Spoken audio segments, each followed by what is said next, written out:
வாத நாராயணன் கீரையை சேர்த்து நம்ம ஒரு ஹெல்த்தியான கேழ்வரகு அடை எப்படி பண்ணுறதுன்னு பார்க்கலாம். அதுக்கு 2 கைப்பிடி அளவு இந்த வாத நாராயண கீரையை எடுத்துக்கிட்டு 1½ கப்பு கேழ்வரகு மாவு சேர்த்துக்கிட்டேன். உப்பு தேவையான அளவு சேர்த்துக்கிட்டேன். எனக்கு காரம் அவ்வளோ பிடிக்காததுனால நான் ஒரே ஒரு காஞ்ச மிளகாய் சேர்த்துக்கிட்டேன். நீங்கள் 2லேருந்து 3 வரைக்கும் சேர்த்துக்கலாம். வெங்காயம் இருந்துச்சுன்னா அது பொடி பொடியாக கட் பண்ணி சேர்த்துக்கோங்க. என்கிட்ட வெங்காயம் இல்லை, அதனால் நான் இன்றைக்கி ஆட் பண்ணலை. வெங்காயம் சேர்த்து செஞ்சால் இன்னமும் சூப்பராக இருக்கும்.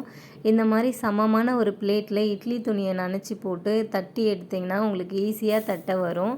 கல் காஞ்சதும் தட்டினதை நம்ம எடுத்து கல்லில் போட்டு ஆயில் 1 ஸ்பூன் ஊற்றி நல்லா வேகட்டும். 2 பக்கமும் நல்லா செவந்து வரட்டும். இந்த அளவுக்கு வெந்து வந்ததும் நல்லா திருப்பி விட்டு எடுங்க. இதை நம்ம அப்படியே சாப்பிட்லாம், இல்லைன்னா நாட்டு சர்க்கரை வச்சு சாப்பிடும்போது இன்னமும் நல்லாயிருக்கும். ட்ரை பண்ணி பார்த்துட்டு எப்படி இருந்ததுன்னு சொல்லுங்கள்.